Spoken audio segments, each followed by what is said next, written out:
1985. Columbia Records corporate offices, New York City. Miles Davis sat across from three Columbia executives. He was 60 years old.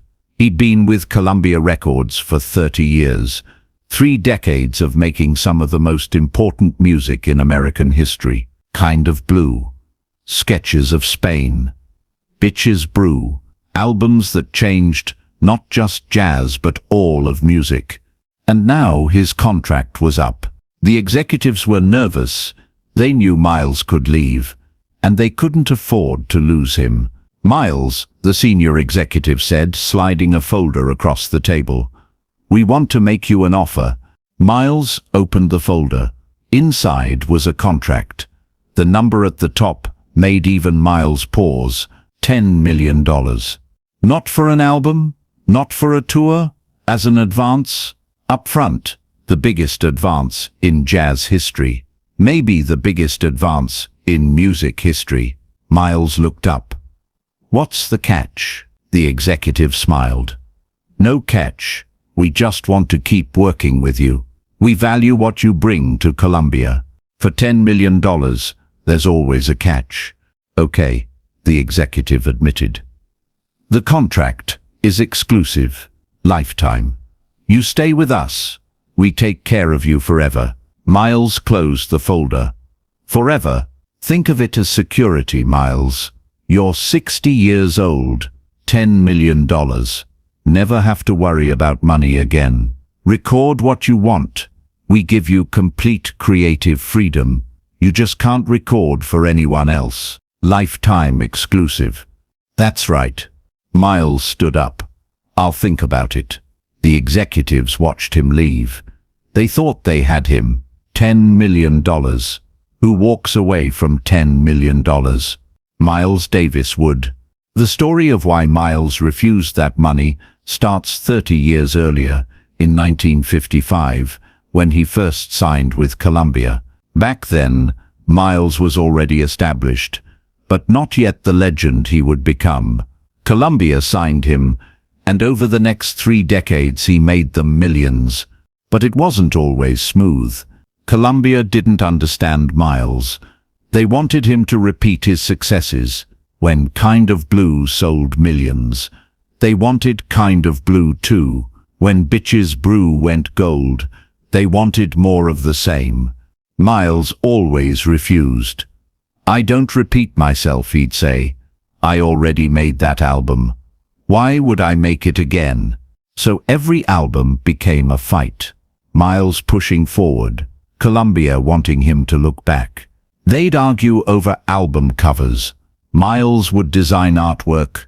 Columbia would reject it as too controversial. They'd fight for months until Columbia gave in. They'd argue over sound. Miles would bring in electronic instruments. Columbia would say jazz fans won't accept it. Miles would release it anyway. It would sell. Columbia would look foolish. 30 years of this. And now they wanted to lock him in forever. Miles went home and thought about it. $10 million. Real money. More than most jazz musicians see in a lifetime. He could take it. Record whatever he wanted. Live comfortably. Never worry about money again. But there was that word. Exclusive. Lifetime. He called his lawyer. What does lifetime exclusive actually mean? It means you can only record for Columbia. Can't go to another label. Can't do independent releases. Everything goes through them. For how long? Rest of your life. What if Columbia gets bought? New management comes in. You're still bound to whoever owns Columbia. What if they decide they don't want to release something I record? They own it. It's their decision. Miles hung up. He knew what this was. It wasn't an offer. It was a cage. A very expensive, very comfortable cage. But a cage nonetheless. The next day, Miles called Warner Brothers Records. "I'm interested in talking," he said. Warner sent someone immediately. The Warner executive laid out their offer. $3 million, a 5-year deal, creative control. They'd release what Miles wanted to release. 3 million, not 10. Why should I take 3 when Columbia's offering 10? Miles asked. Because in 5 years you're free, the Warner executive said. With Columbia, you're never free. They'll own you forever.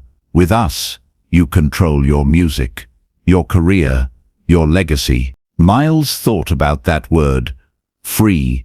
He called Columbia. I'm passing on your offer. There was silence on the other end. Miles, did you hear the number? $10 million? I heard it. Then what's the problem? The problem is, you want to own me. We're offering you security. You're offering me chains. Expensive chains. Miles, be reasonable. Where else are you going to get $10 million? I don't need $10 million. I need to own my music. You're making a mistake. I've been with you 30 years, Miles said. And we've fought about every album, every creative decision, every cover, everything. You want to lock me into that forever? No thanks. We're offering you complete creative freedom. Miles laughed. You've been saying that for 30 years, and you've fought me on every innovation, every experiment, every time I tried something new. That's not fair. It's completely fair. And now you want me to sign away my freedom for the rest of my life? I'd rather be broke. Miles hung up. His friends thought he was crazy. Miles, you're walking away from $7 million, his manager said. $7 million. That 7 million comes with strings. So what? Take the money. Buy a house. Invest. Set yourself up. I don't want to be set up. I want to be free. You're 60 years old. How many more albums you got in you? Take the security. Miles looked at him. As long as I'm alive, I have albums in me, and I'm not giving Columbia control over whether they get released or not. Warner's only offering 3 million. Warner's offering freedom. That's worth more than $7 million. His manager shook his head. You're the only person I know who'd walk away from this kind of money. Good, Miles said. Then I'm doing something right. Miles signed with Warner Brothers in 1985. Columbia executives were furious. 30 years of partnership, and Miles chose less money elsewhere.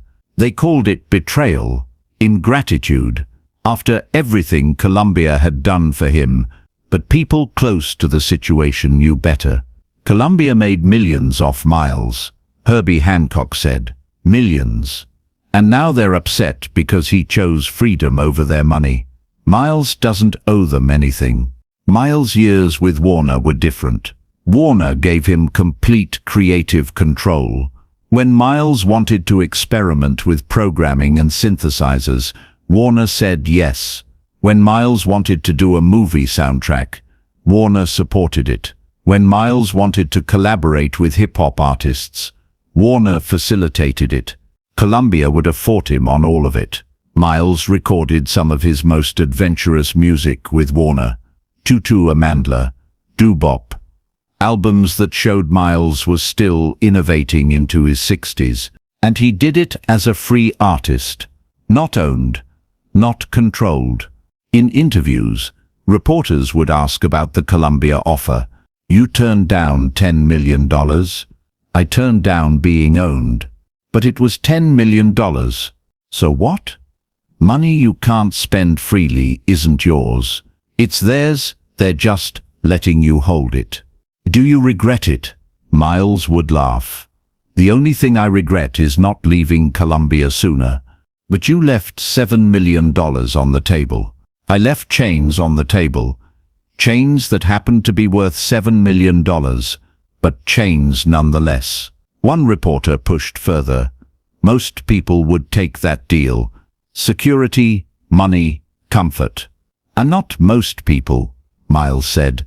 And if I wanted security and comfort, I'd have played it safe my whole career. Made kind of blues 2 and 3 and 4. kept playing bebop in the 50s instead of moving forward. I've never played it safe. Why start now? The interviewer had no response.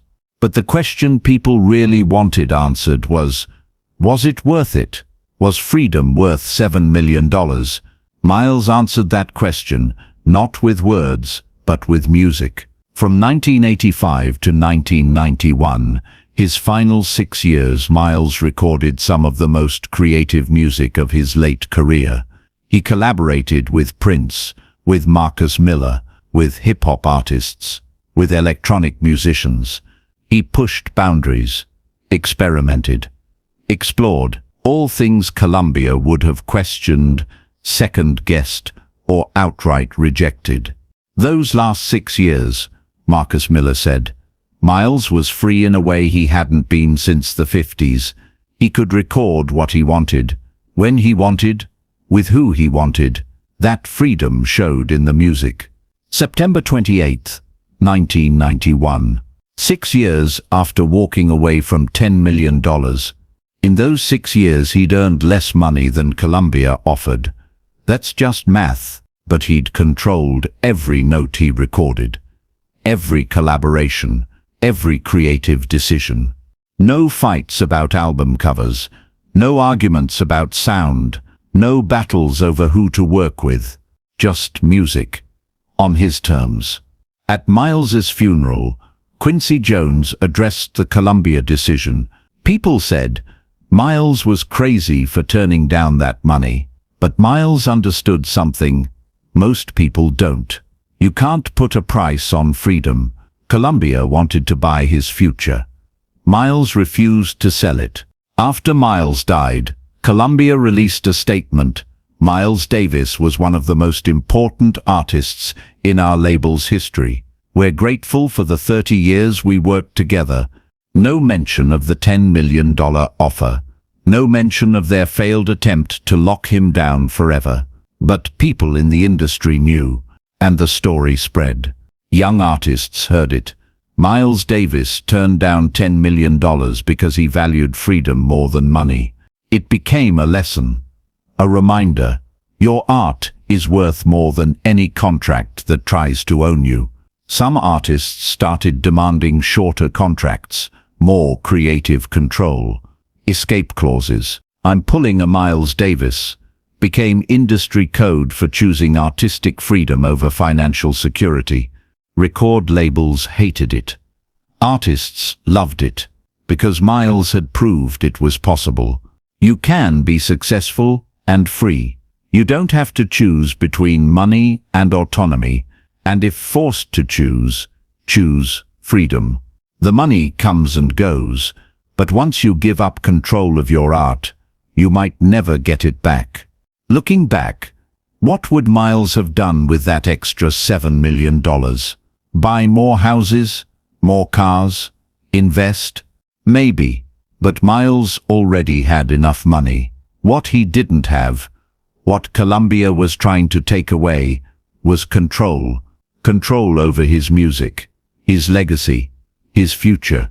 And that was worth more than any amount of money. Today, when people talk about the greatest deals in music history, they usually mean the biggest advances, the most money, the most security.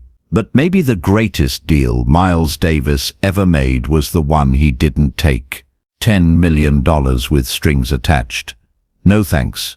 $3 million and freedom? Deal. Because Miles Davis understood something that Columbia never did. True wealth isn't how much money you have. True wealth is owning yourself. Subscribe for more stories about artists who chose freedom over money, about the deals that weren't made, and about knowing what you're worth beyond the dollar amount. Because the most expensive thing you can sell is your freedom. And Miles Davis refused to sell his. Not for $10 million. Not for anything.